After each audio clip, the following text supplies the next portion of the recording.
We good? Yes, sir, you're live. Okay, I'm going to call this session of the Grande City Council to order, July 1st, 2020. A couple of housekeeping items. First off, should mention that this meeting is available to the public via 3 different sources: our regular Charter Communications channel on 180, and then the La Grande Alive website, as well as the Eastern Oregon Alive TV Facebook page for those who are interested. I do know that we've had a few public comments submitted tonight, which will be read during the public comment section. Did we get anything on particular agenda items, Robert? We did not. We only received public comments related to the farmers market. Okay, we'll catch up with those then the proper time. So at this point, I'd like to have a roll call, please. Steve Clemens is absent excused. Corinne Dudo. Here. Nicole Howard is absent excused. Gary Lillard. Here. Marianne Miesner. Here. Justin Rock. Here. Jim Whitbeck. Here. And that completes roll call. Thank you. Per ORS 192.6701, counselors will be participating in this regular session by electronic communication. Also, the City of La Grande City Council will meet in executive session pursuant to ORS 660(2)D for the purpose of discussing labor negotiations. And then we'll be back into regular session following the conclusion of that. Agenda approval, anything we need to add or change there, Robert or Stacy? No, I think you have everything. Okay. So that moves us to the consent agenda. It's kind of a busy one. We got 5 items, and I'm going to request removing at least 2 of them. On the list, we have approval of our regular session minutes for June 3rd, approval of a liquor license for Wine Down, authorization for the city manager to forward the city's legislative priorities to the League of Oregon Cities, and that's one I would like to pull down to new business. I guess we would make that one 7A. And affirming a bid award for the Cook Memorial Library roof replacement project. I'd also like to pull that one down, make that one 7B. And then finally, the bad news, accepting a resignation and declaring a vacancy for counselor position number 6. Mr. Whitbeck is leaving brighter things, and really hate to see that, but I know congratulations are in order for the opportunity. Thank you, Gary. Robert, is it okay if I speak on that maybe in my comments at the end, or when's the best time to do that? I think during the comments at the end would probably be appropriate. Sounds good. Thank you, Gary. Do we have a motion to approve the consent agenda with the amendments, or does anybody else wish to move another one? You removed the one I wanted to remove, so I Okay. move that we approve the consent agenda as amended. Second.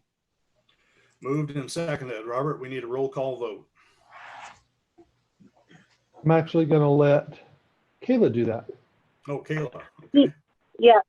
Steve Clemens is absent excused. Corinne Dudo. Yes. Nicole Howard is absent excused. Gary Lillard. Yes. Marianne Miesner.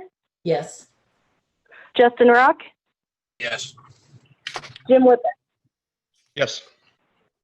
That concludes the roll call. Thank you. Okay, we're approved on the consent agenda. Public comments, Robert. I know there are at least a couple. Let me get myself unmuted. Thank you. Mr. Mayor, members of the council, as part of the social distancing and compliance with the governor's orders, and so as part of our notice for the meetings, we identified that if individuals had public comments, that they could submit them in advance of the meeting. And As we receive those, essentially what I do is respond back to let the person that submitted it know that I have received the comment and that I would be sharing it this evening. So I'm going to walk through those in no specific order and go ahead and If there's any discussion, Robert, do you want to do that now or wait until the council comments? well, I think that let me get through all of them and then we can decide what to do. My suggestion would be to go ahead and go through these, and then during council comments, we can go ahead and get some guidance from the council. I'll also, as part of the council comments, address some of the issues that were raised. I think there are a number of things that were identified in the letter that I think generated most of these comments that need to be clarified. So the first letter or first email that I got was from Ann McNamee, and if I mispronounce any of the names, my apologies. It reads, "Greetings, I'm a huge market fan. It's been a career for me even. I worked in a farmer's market full-time in New Orleans post-Katrina. I've learned firsthand what an economic advantage markets can have on a community. Clearly, the Grande Farmers Market is a huge success, community-run, successful, and forward-thinking. They have brought so much to our community. In light of the recent decision to suspend the market, I feel it's a good time to pipe in about the value of this community gym and support the city and the support that the city ought to offer it and its many small businesses. So again, thanks for reversing course." I read Nella May's letter to you all and would like to use her words to express my sentiments. She's just communicated it so well, there's no need to blather on. So I'll paste it here. It would urge you to find ways to help the market board ride this wave of COVID, bring in the facility support and other infrastructure support the city can provide.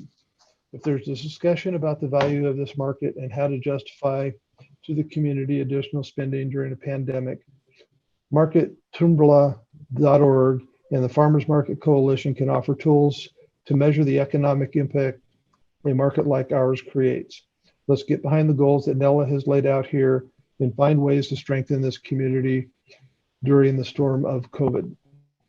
And I'll go ahead and hold off on repeating Nella May's because I do have her letter as well that I'll read in as opposed to being redundant. The next one is from Denise Elizabeth Stone. "Dear Mayor Clements and City Councilors, we are surprised and deeply dismayed to learn that the City of LeGrand has not in the past and currently does not provide support to the LeGrand Farmers Market. It's truly difficult to imagine a community treasure that is more enjoyed or better attended by such a broad spectrum of the community it serves. The city's decision to abruptly close Mack Square and 4th Street to the market for a week was inexplicable, and it was a relief to see the reversal the following week. Why does the City of LeGrand not provide financial support or resources for the farmers market as many other cities do? This failure is short-sighted and demonstrates a disappointing lack of appreciation for the value the market brings to LeGrand, the downtown merchants, local growers, and the people of LeGrand. We attend the market almost every week, and we do our best to support as many vendors as we can. In the pre-pandemic past, this might be followed with downtown shopping or breakfast. We always plan a trip to the market, and when we have out-of-town guests, we love to see their amazement at its variety and fun. Our Virginia granddaughters were particularly enchanted. We endorse the ideas for support suggested by Nella May's Farm, and those are again identified here. On her list, number 7 is waive the annual rental fee during this difficult year and maybe forever. Specific comment to that one. We believe that number 7 is important. There's no reason the city should not immediately and permanently waive the annual rental fee. Perhaps the lack of support up until this time has simply been an unfortunate oversight. If so, now is the time to remedy the situation. Please let us see immediate and ongoing substantial support for the outstanding LeGrand Farmers Market. We would be pleased to answer any questions about our support for the market.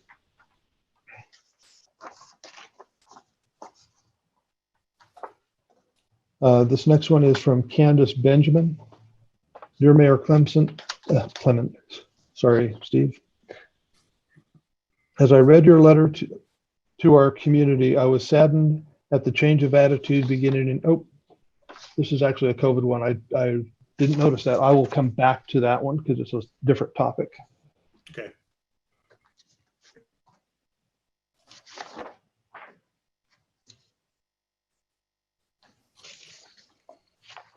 This one is from Karen Kettlety, I believe. Mr. Strope and City Councilors, thank you for your prompt decision to permit the farmers market to use Max Square again. I am receipt of Nella May Farms letter to you requesting further long-term support for the farmers market. I had no idea that the market has managed to do all they have done for 40 years without any financial support from the city, and further that the city charges the farmers market for the use of Max Square. I do not think it is an unreasonable request for the city to form a working group with the farmers market representatives to address the inadequacies of the city's support. Certainly, the city council should consider the value of farmers market to the city and inform themselves of the precedents of other cities to provide to their farmers markets. I am a consumer of the farmers market produce and products and will continue to choose their fresh offerings over anything I can get in any indoor grocery store when it is available. Please step up and support this vibrant asset to our community. The next one is from Anita Crawford. Dear City of Grande, this is my support of Nella May Farm and the urgency of allowing changes at the farmers market. I know that you are meeting this week. Please remind yourselves that these are tough times for everyone and that giving the market what they need is crucial right now. Bathrooms, financial assistance, extra safety precaution, it all is needed. Our market is a crucial piece of our community. They need us as much as we need them. Please support our farmers. The next one is from Becky Wortman. I'm writing to encourage the city to take seriously the letter from Nella Parks regarding the Grand Farmers Market. This is a vital part of our community, serving both residents and visitors to our town. In these times, a place to purchase fresh garden produce, crafts, and baked goods is vital. It is a safer alternative to stores where lack of masking endangers both the shoppers and the employees. It provides a central location for local farmers and ranchers to get their products to people who want it. It is a project that should be supported by our city as other cities do across the nation. Maybe some of those downtown development, urban renewal dollars. And a bathroom would certainly be a no-brainer for an established city venue.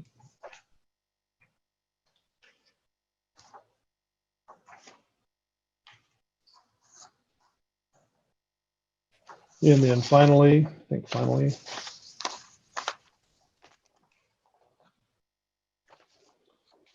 this is the one from Nella May Parks. Dear Mayor, City Councilors, and Mr. Strope, I hope this finds you well. I'm glad that the city reversed its course on the market. Thank you. This situation has me thinking about the rather tenuous position the market is in.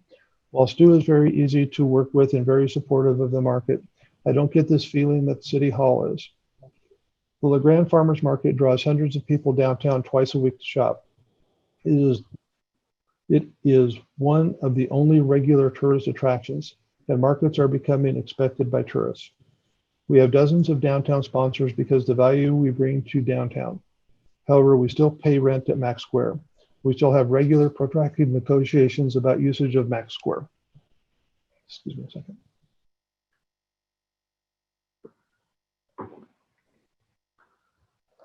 For example, the negotiation to put up the sunshade over the stage seating, which we offered to fundraise and pay for, was a year-long process which was held up by a single citizen's opposition.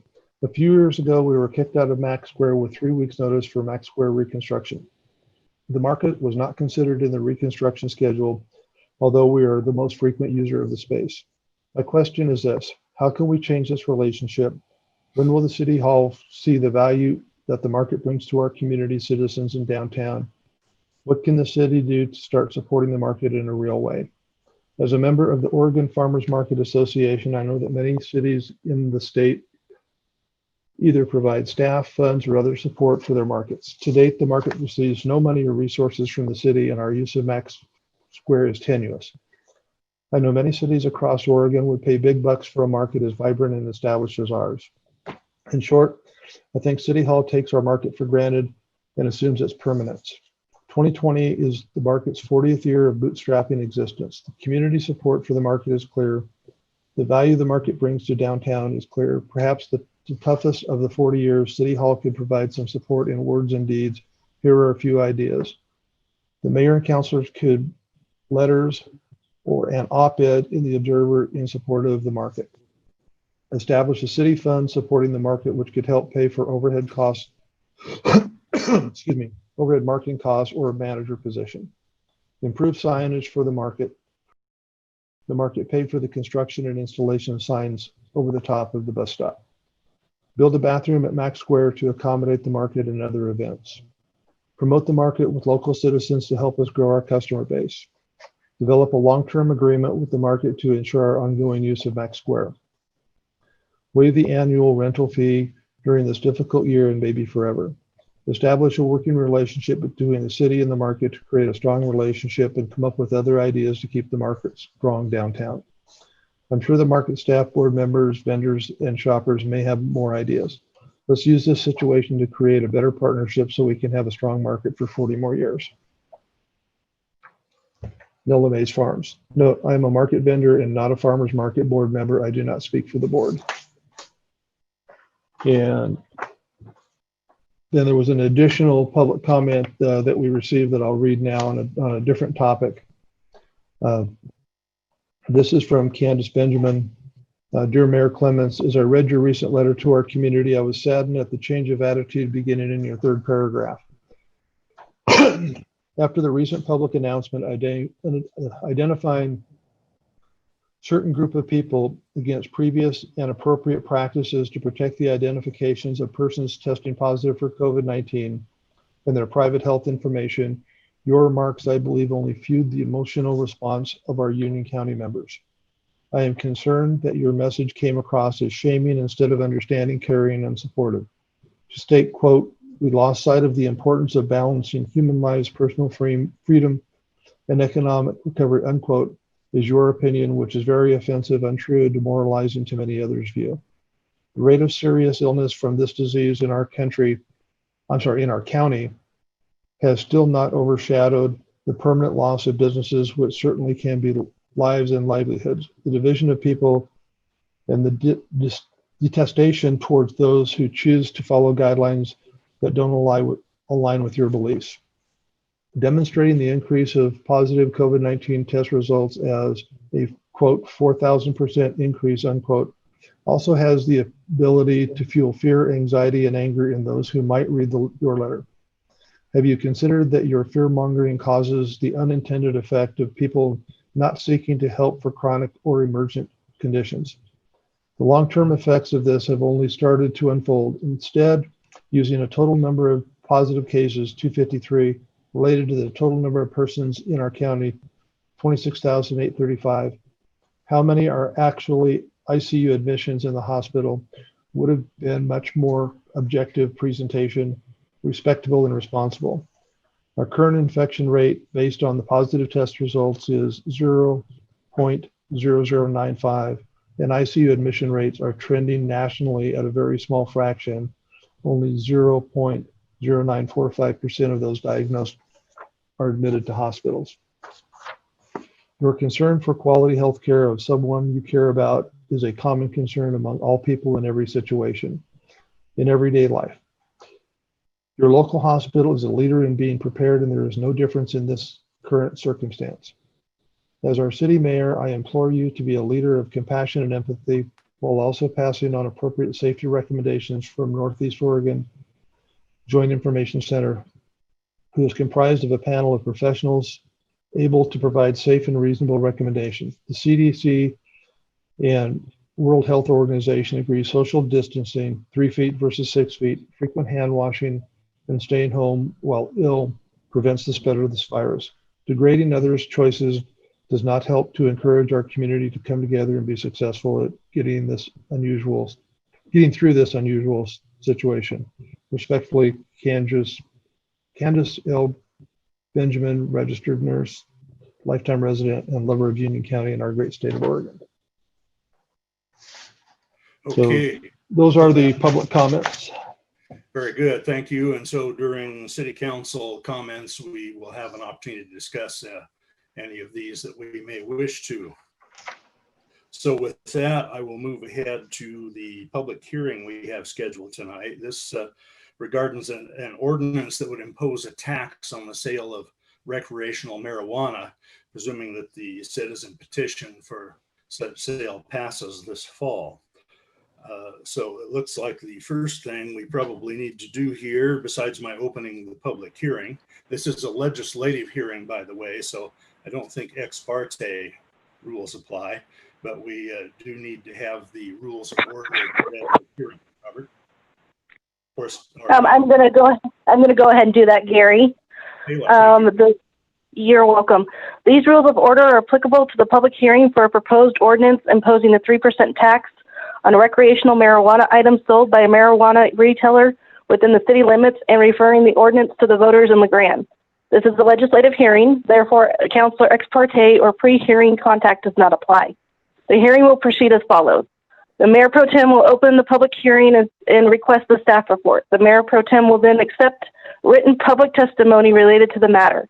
There's a 3-minute time limit to the testimony. The order of testimony this evening will begin with that of proponents, followed by opponents, and ending with those neutral to the ordinance being forwarded to the voters. There were, just a side note, there were no public comments, written public comments submitted. The meetings will be available for viewing via the city's scheduled charter communications channel 180 beginning at 6:00 p.m. on July 1st, 2020 on the Grande Live website at legrandelive.tv/city-events/ or on the Eastern Oregon Alive Facebook page. Any person that wanted to submit written comments or questions in advance of the meeting had until 5:00 p.m. on Tuesday, June 30th, 2020 to be read into record during the public hearing. The written comments were to be emailed to rstrop@cityoflegrand.org by the previously mentioned deadline. The proceedings are being electronically recorded to be converted to written minutes. Members of the City Council may ask questions of the staff at any time. Subsequent to deliberation, the Mayor Pro Tem will close the public hearing. Thank you. Robert, looks like you're up for the staff report. Thank you, Mayor Pro Tem Lillard and members of the council. When the City Council was first contemplating taxations on marijuana in anticipation of the opening of medical marijuana facilities, the council passed an ordinance that imposed a 0% tax on medical marijuana, and if I remember correctly, a 10% tax at the time on recreational. That is the ordinance that this ordinance would repeal. Subsequent to the legalization of recreational marijuana, the state imposed a maximum of a 3% tax on recreational marijuana. When there was discussion by the council, I think 2 years ago, of consideration for recreational marijuana, we held, I think, a number of work sessions, and at that time, the council's position was if recreational marijuana becomes legal in Grande, that we would want to impose the 3% tax. Because there is a petition being circulated and the timing of getting this on the ballot in November, we are asking that the City Council conduct a first reading of this ordinance that would impose a 3% sales tax on recreational marijuana, assuming that it were ultimately to be placed before the voters and approved to have recreational marijuana. And again, this would be in conjunction with the moratorium being lifted. So that's essentially the staff report, and I'll be happy to answer whatever questions that you may have. Okay, any council discussion? No public comments on this particular item apparently. So any council discussion or questions?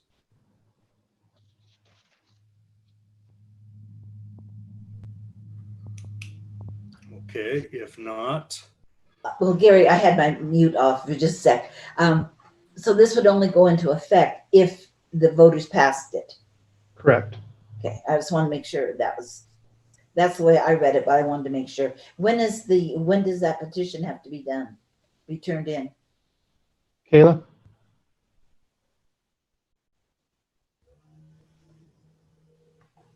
It has to be turned in by Monday, July 6th. So this coming Monday. Oh, okay, so we'll thank know you. rather quickly if it's going to be coming up or not. Correct. Yeah, and just to be very clear, the council would not be approving the sales tax. They would be approving putting the sales tax before the voters at the November election. So both measures would go forward, the recreational marijuana one and the accompanying tax. Good point. Thank you. So the voters could, if it goes through, I mean, if the petition gets submitted in time and both of them are on the ballot, one could be passed and not the other by the voters. Correct. Okay, thank you. Would the tax go on the ballot even if the petition wasn't submitted? I'm not sure if we're going to do that. That was a discussion Kayla and I were having before the meeting started. If the petition is not submitted, I think that I want to have a conversation with the city attorney about the merits of doing that. I think that or if there's a legal reason we can't, I think there would be merit in moving forward to go ahead and put it on the ballot so that it's in place and we don't have to scramble to put it in place in conjunction if another petition were to come in down the road. So if this one does not come in, then any following one it would still apply to. Correct. Okay. But we didn't put in the first petition. When we did the first ordinance, we didn't put that to the voters. That's because it wasn't required to. Okay, okay. But now it is. It is. Okay, thank you. Any other questions or discussion? Okay, if not, I'm going to ask the city recorder to read the proposed ordinance for the first time by title only. An ordinance of the City Council of the City of LaGrande, Union County, Oregon, imposing a 3% tax on the sale of recreational marijuana items by a marijuana retailer and referring ordinance and repealing ordinance number 3216, series 2014. Thank you. So the second reading by title only will occur at our next meeting on August 3rd, along with the council vote. So the hearing is actually continues to be open until that time. Okay, looking at our agenda here, we have no unfinished business, but I did pull down a couple items from the consent agenda for new business. Gary, First- can we go back Go to ahead. the the marijuana issue? If we we won't have accepted the ordinance until August, correct? You will not vote on the recreational marijuana tax until the August Okay, meeting. right. So, but the petition has to be in by the 6th of July. So why Well, does ours have to be approved by the 6th of July? This particular ordinance to go on the ballot. We have to do 2 readings of our ordinances per our city charter. Well, I understand that, but if the other one has to be done and submitted by the 6th of July, why wouldn't ours have to be submitted by the 6th of July? To be on the ballot. They're completely different processes. Okay, so that's all it is the different process. It's a different process. Thank you. Okay, very good. Moving on to new business. The first one was the first item I pulled from the consent agenda, and that had to do with the city's legislative priorities. The only reason I did that was I thought it should be announced to the public what those priorities wound up being after the surveys were collated. I think I have that information if you don't, Robert. I do have it, and I'll be happy to touch on this real briefly. So each year, the League of Oregon Cities sends out a fairly lengthy list of potential priorities. This year, I believe there were exactly 26. And with that, there's kind of a brief description of each one. And each city is asked to submit their 4 top priorities that are then used as the league puts together their annual kind of strategy for what is most important for their lobbying efforts. And just because something isn't one of the top 4 doesn't mean that it's not important to cities and that they're not going to lobby, but it really gives them a lot of ammunition when it comes to sharing with legislators what is important to cities. And so our practice in the past has been we submit the document to the city council, ask for the individual top 4. Those come back to myself. I tally those up, take the 4 highest ranking ones, list those here, and then submit it for consideration.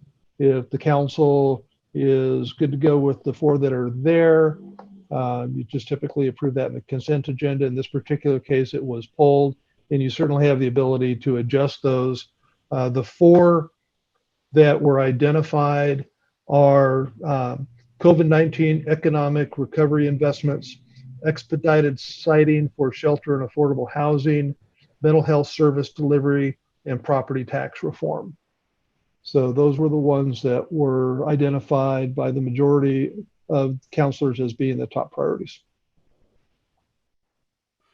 And those top 4 were? Can you repeat the third one? Yeah, they were, I'll read them again. COVID-19 economic recovery investments, expedited siting for shelter and affordable housing, mental health service delivery, and property tax reform. Thank you. I'd missed a couple of those also. Yeah, no worries. Okay, the other item I had pulled off had to do with the. Oh, Mayor Pro Tem, you do have to actually vote on that. Oh, that's true. Thanks for the reminder. We'll need to do a roll call vote too. You'll need a motion first. Anybody care to make the motion? I move that the city manager submit the City of LaGrande's input to the League of Oregon Cities for the 2021 legislative agenda. Second. Been moved and seconded. Any further discussion of that? Okay, Robert, I think we're ready for the roll call now. Okay. Go ahead, Kayla. Steve Clemens is absent excused. Corinne Dudo. Yes. Nicole Howard is absent excused. Gary Lillard. Yes. Marianne Miesner. Yes. Justin Rock. Yes. Jim Whippick. Yes. Motion passes. Thank you. Okay, now I believe we can move ahead to the library roof question. The reason I had pulled this one off is that it indicates in the explanation that following the removal of the current roof, they'll be installing a thermoplastic roofing membrane, which will be installed over rigid R30 insulation. In reading through this, it looks to me like that's the exact same construction that we originally had and have had troubles with. That's the part I wanted to ask about. I'm guessing I'll take over on this one. It is the same type of roofing.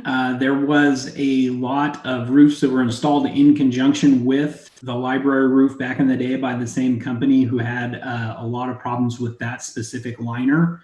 This is a different type of liner from the standpoint it is thermoplastic, but it is a PVC plastic versus the type that we used before. So this is a more proven product. It's been used for 30 years in the industry. They generally don't have nearly as many warranty issues as we've seen with the product that we previously had. Thank you. Kyle, what is the length of our warranty now? The warranty on the newly installed roof will be 20 years. Is that what the other one was too? Yes. And it's, I think in here, the explanation, it said something about that we received money back from something? Yeah, I think Robert was able to negotiate a buyout of what was left of the warranty of the previous product. So we did get a cash payout that will help pay for the new roof, which is pretty amazing. A lot of people are being left with nothing at the end of those warranties. So we got a pretty good deal there. Oh, good. Thanks, Robert. And Kyle. Oh, well, yes, Kyle. But I meant thanks, Robert, for getting the money back. Oh, And thanks, I Kyle. I had the easy part. They wanted to get us out of their hair. They got tired of spending tens of thousands of dollars a year on maintaining it. And the timing worked out really well for us. So Is the new company that we use or that we're approving, is it got a better reputation than the old one? The old one is no longer in existence. Okay. This was the first roof I've ever done, so I got to get into the niche of roofers, and it sounds like it's pretty common for some roofing companies to get into a lot of problems, disband and reorganize. The company that we have hired has been around for 20 plus years doing these roofs all over the Pacific Northwest. So they've done stuff up in Washington. They're very used to wet weather climates, so they have a pretty good track record. I was pretty impressed. Okay, so it's not the old company, it's reorganized. No, it is not. Thank you. There was quite a difference in the bids. Yes. So we received 5. You saw 2 that were really close together, 1 that was a nice medium point, and then 2 very high ones. Mhm. I think the main thing was with the lower bidders, you saw roofers who were generally in the industry of coming out and doing these commercial roofs that were the thermoplastic membranes. The low bidder actually did their site visit the day of the bid and took a look and was very familiar with actually the exact product that was down. He's done numerous cases where this company that had installed our original roof came in, so he's well acquainted with the problems that we were having. He knew exactly how the roof was going to be put on. The higher bids, one did not come for a site visit, so was bidding blind, and the other one was unacquainted with how to use our prevailing wage laws. So I think how they figured their employee payouts might have been an error, but I don't believe they would have been lower than the other 2 bids that we got. Okay. Anybody else? I would entertain a motion. I move that we affirm the bid award of the 2020 Cook Memorial Library Roof Replacement Project to Competitive Commercial Roofing Incorporated in the amount of $219,000, previously awarded by the city manager. Do we have a second? Second. Okay, it's been moved and seconded. Any additional council discussion? Okay, very good. A vote by roll call, please. Steve Clemens is absent excused. Corinne Dudo. Yes. Nicole Howard is absent excused. Gary Lillard. Yes. Marianne Miesner. Yes. Justin Rock. Yes. Jim Whitbeck. Yes. Motion passes. Thank you. Thank you very much. Thanks, Kyle. Moving on from the new business to staff comments. Do we have any other staff that would care to hop on board here?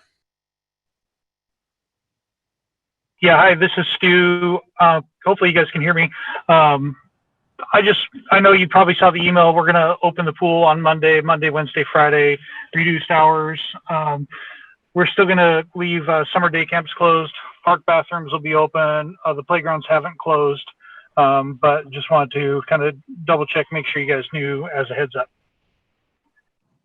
Thank you. Thank you. Any other staff? Okay, city manager comments. yeah, thank you. I'd like to take this moment to kind of address the farmers market piece.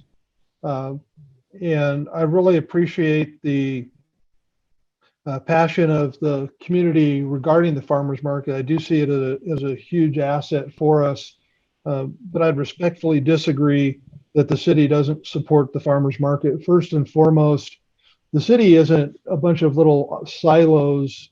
The city is our entire team, council, the city manager, our department directors.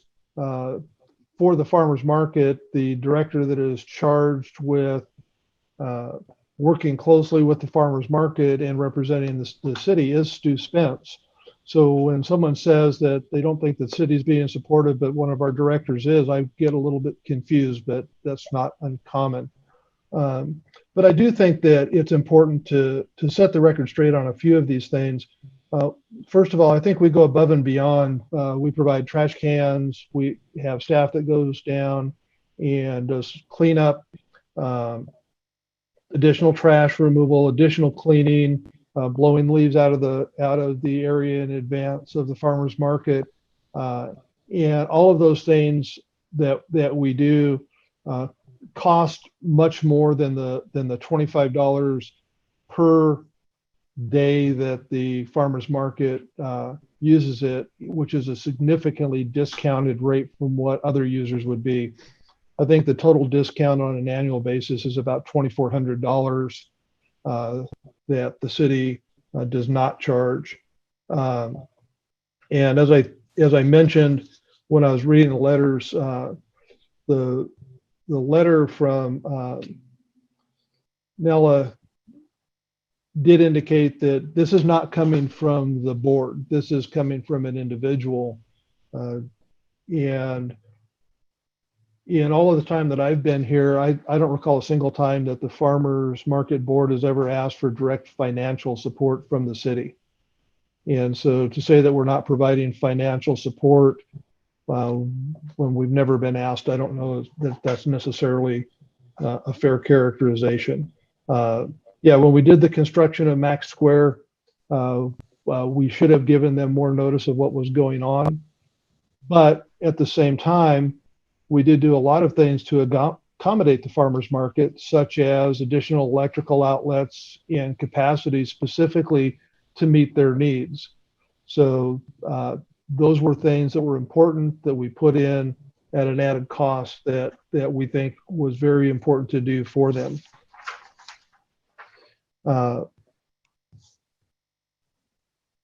We currently have a memorandum of understanding that's been in place since 2011 for the street closure. And in that memorandum of understanding for that street closure, it identifies the importance of the farmers market and the desire to make sure that this thing is continuing. In terms of the work or the comment about that there are, quote, still have regular protracted negotiations about the usage of Max Square. Neither Stu or I could understand what that person is talking about in that regard. They submit an annual single event permit that identifies the dates for the farmers market. The fee is associated with that.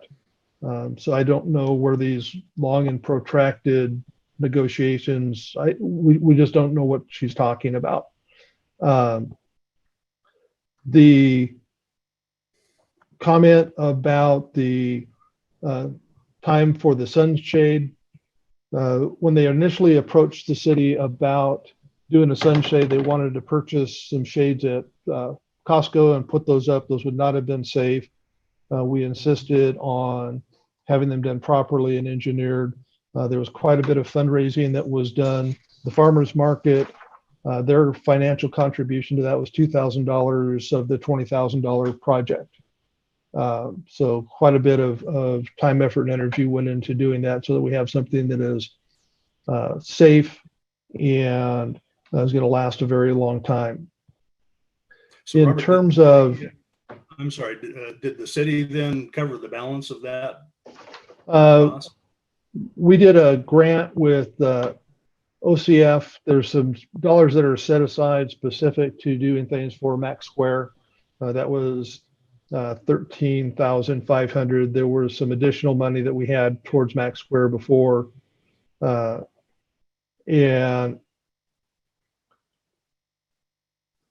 we managed and did the project. So it was definitely a partnership effort. Another thing that we do is they reimburse us for a portion of the cost, but we pay the ASCAP and BMI music license fees, so they don't have to worry about doing that.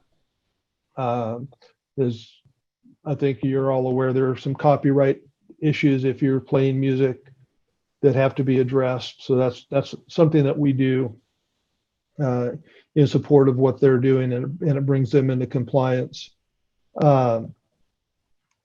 The comment about the use of Max Square being tenuous, I have no idea where this is coming from. There's never been any discussions about discontinuing the use of Max Square for the farmers market. So I don't really know that there's any basis for that, with the exception of the construction closure, and then the time that because of the outbreak, we temporarily shut down the use of that property, city property, for the farmers market. I don't think there's ever been a discussion, at least in the time that I've been here, about not continuing with the farmers market. So I don't understand that one, quite frankly. Robert, yeah. Can you address the reasons why the city shut down the farmers market this year for the COVID? Because there was some reasoning and logic. Yeah, absolutely. Thank you for the question. So the timing was this. We had 6 cases of COVID when I went home on Friday. When I came to work on Tuesday, which was actually in my house working from home because it's safer, we were at over 200. And on Wednesday, Tuesday or Wednesday, I think it was Wednesday morning, the county commissioners asked for a voluntary rollback to the phase 1 restrictions because of the outbreak. And one of the things that we were looking at as a city was, what can we do to help make things safer as quickly as possible? And so, tightening up restrictions. And one of them was, should we or shouldn't we allow the city's property to be used for the farmers market? And it was a very difficult decision to do it. It was done with the intent of it being temporary while we evaluate what was going on. We did it in an abundance of caution. We let them know, I think it was either Wednesday, it was late Wednesday or maybe early Thursday that we were doing that. And we have since allowed them to move back. Quite frankly, I don't know that we anticipated that they would move to another location. It was more, the county calling for increased precautions based on the outbreak and what's the best decision that we should do for the safety of the community at the time. And that was the call. And I still think that with the information that we had at that time and what we saw, it was the right call. And it was not something that was done in a vacuum or it was done lightly, but it had to be done quickly if we were going to do anything.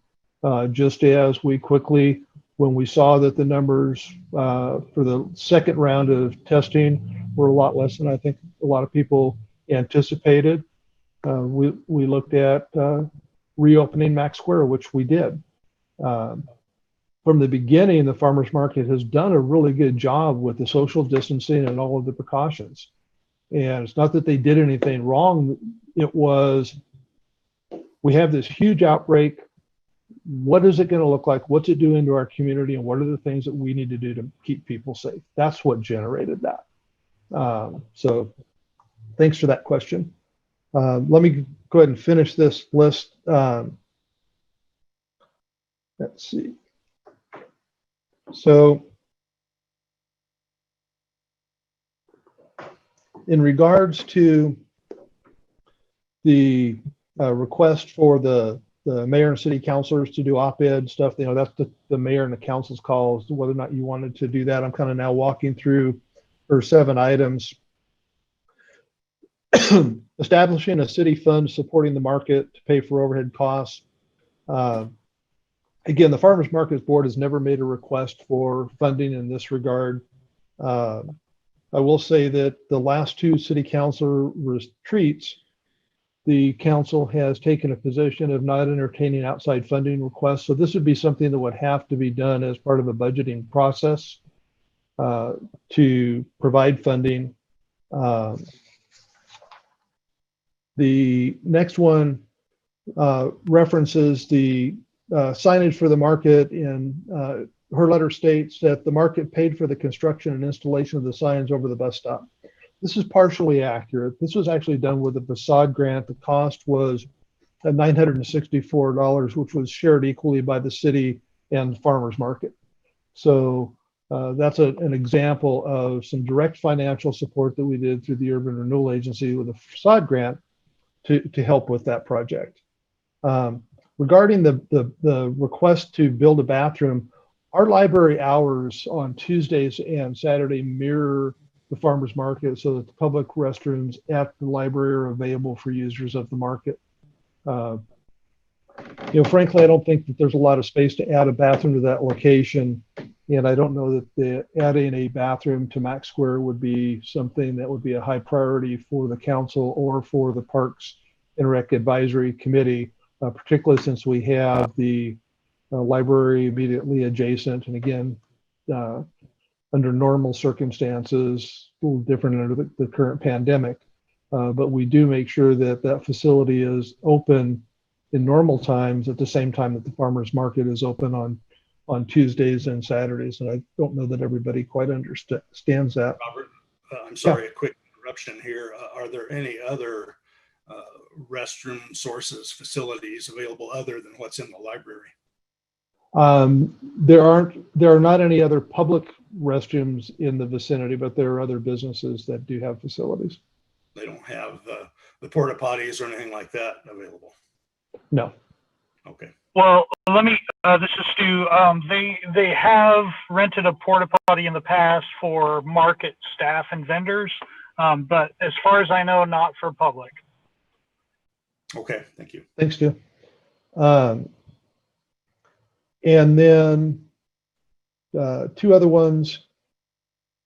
One, developing a long-term agreement to ensure the ongoing use of Max Square. That's certainly something that we could look at with their board if that makes sense. There's no harm in doing that. We do have the agreement that annually renews for the street closure on 4th. And again, no one has ever brought up the notion of discontinuing the farmers market at that location, but I don't think that there's any harm in having an agreement that kind of puts that in place. And then the last one I kind of spoke to about the rental fee. Normally we would be charging $50 for weekday and $100 for the weekend use. We do $25 per use, which is $2,400 in reduced fees on an annual basis. So I think for me, the next step would be to go ahead and engage with the farmers market board about this situation. I don't think that it would be appropriate to have the discussions with someone that is not representing the board. And so that's certainly something that we could take a look at and be happy to answer whatever questions that the council may have. And if I missed anything key, Stu is on the line and can speak to it probably a lot more eloquently than I can. Well, Robert, do they pay an insurance to have the market there, or is that covered under our max, under the city's umbrella?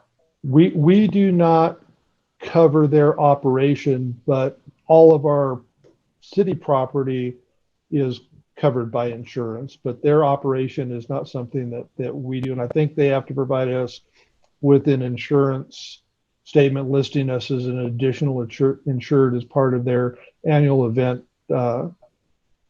submission that they do. Oh, thank you. That's correct.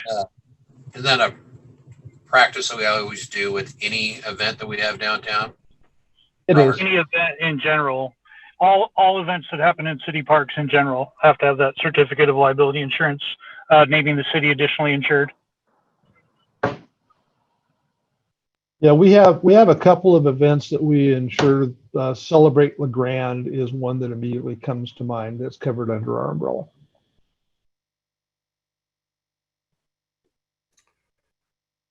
Do we want to pursue some discussion on this at this point, or move into the next segment? Do you have more other topics you need to address? I had some other stuff that I was going to touch on real quickly, and I don't know if we want to have the entire conversation now,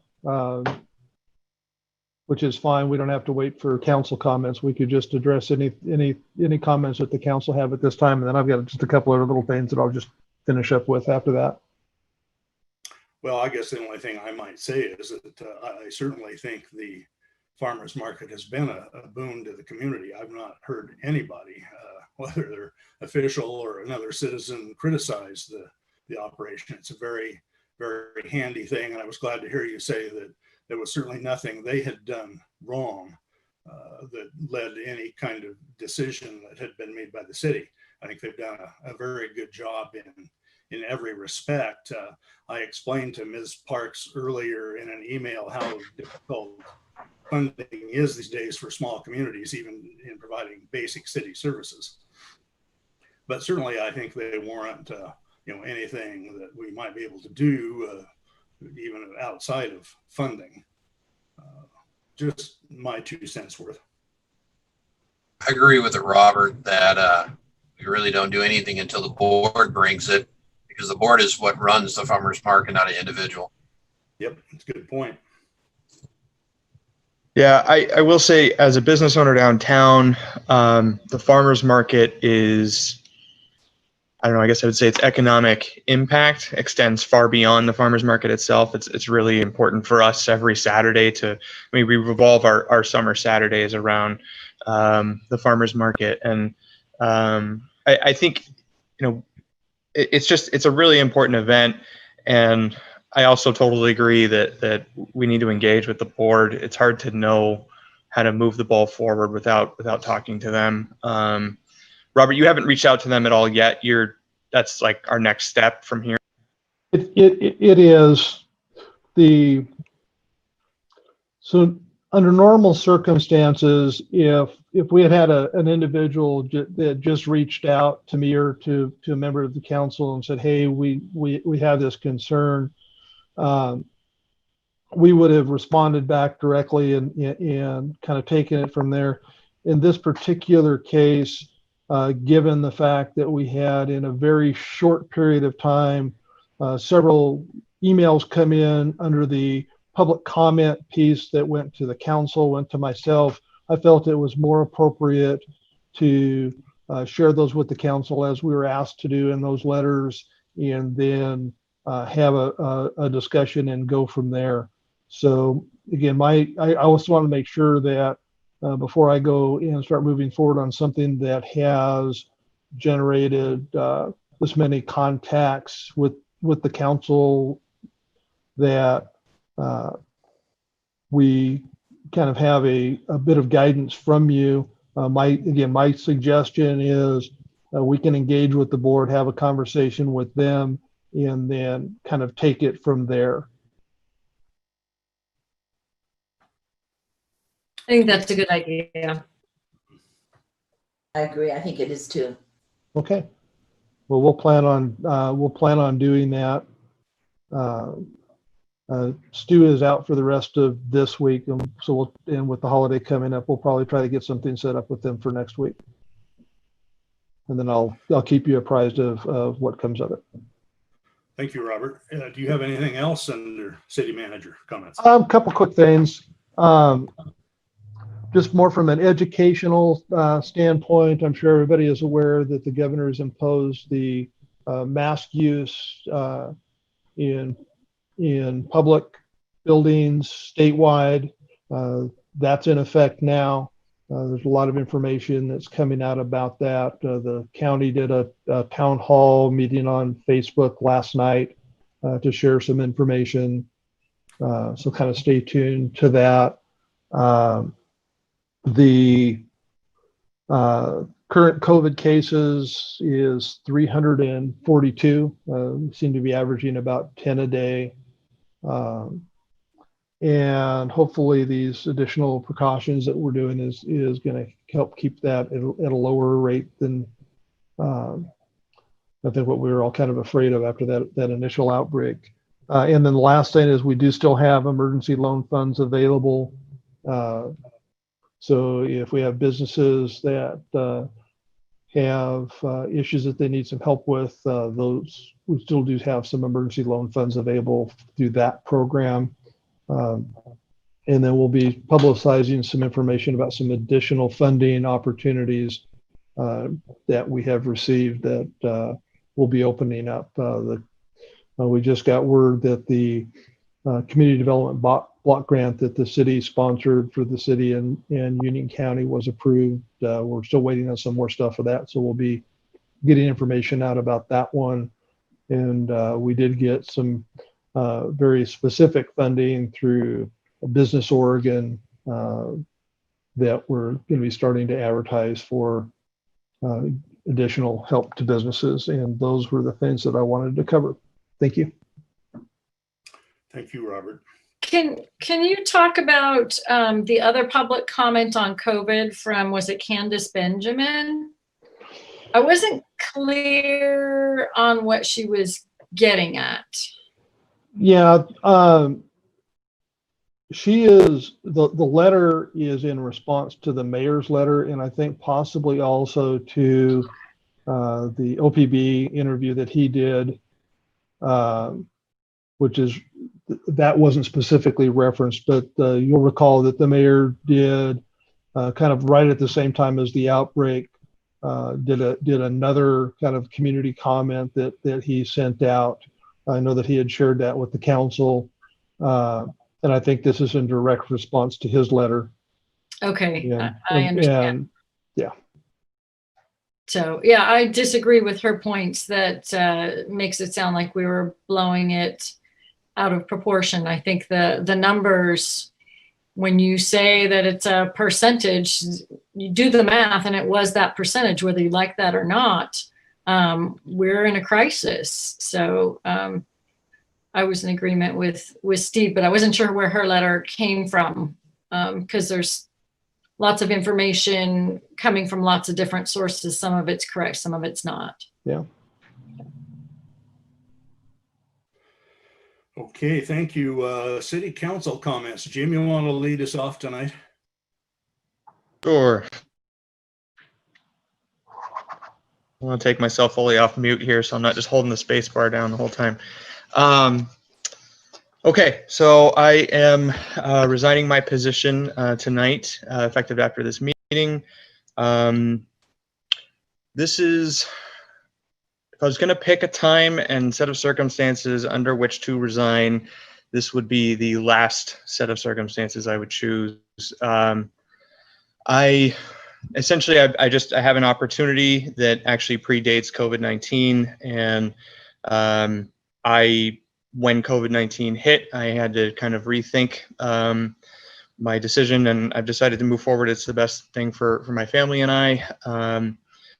I mostly just want to say that it's been an honor to serve with all of you. I've learned an enormous amount, even in the year and a half that I've been serving on the council. And I've learned a lot from the examples that you all have set, and I've just really enjoyed the process and the relationships that I kind of feel like I've built. And the last thing is, Robert can correct me, but I think that, now that I'm resigning the position, is it August 23rd, Robert, that is the deadline for somebody to put in for the position? I'll let Kayla answer that. I know that we have a press release that'll go out Okay. tomorrow that has the details. Okay. Well, I just want to encourage anybody who is passionate about how the city operates to look into filing for that.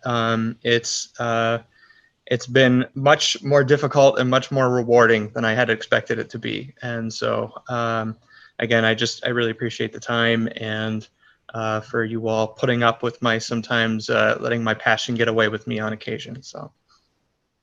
Well, I think you've done a great job. Definitely a worthy addition to the council. And on that basis, sorry to see you go, but it does sound like you have a great opportunity. Nobody would want to prevent you from that. But thank you very much, Jim. Thank you, Gary. Corrine. Thank you, Jim. Thanks, Justin. Well, Jim, I just want to thank you for your service. I really appreciate your thoughtfulness and digging deeper into issues that come before us, and appreciated all of your opinions. And I think you did a great job, and I wish you the best. Thanks, Grant. Yeah. I had one other thing. The airport did get their grant, and they are moving forward with construction this month. So more to come later. Thank you, Mary Ann. Sure. Jim, I really am sorry to see you go. I really have appreciated you being on the council. I love your insight and your candor about all the different issues. I think you've done a great job, and you'll have a wonderful life, and you'll succeed in whatever you're going to do. Thanks, Marianne. We'll miss you. Thanks, Mary Ann. Anything else? I just want to tell you, thank Jim for serving with us. It's not an easy thing to do. It's actually sometimes kind of boring, but I appreciate you being on the council and doing it with us. Thank you. Thanks, Justin. Yeah, there's Justin. He disappeared off of my screen. I almost forgot him. Thanks, Justin. You forgot me? Almost. All right. Anything else, Justin, that you want to bring up tonight? No, I'm good. Thank you, Gary. Okay. Gary, the only other thing I wanted to mention is the fact that I did participate in those web seminars from the police, the department of the DPSST. Yes, yeah, that's the one. They were very, very interesting, and I really encourage anyone to partake in any of those.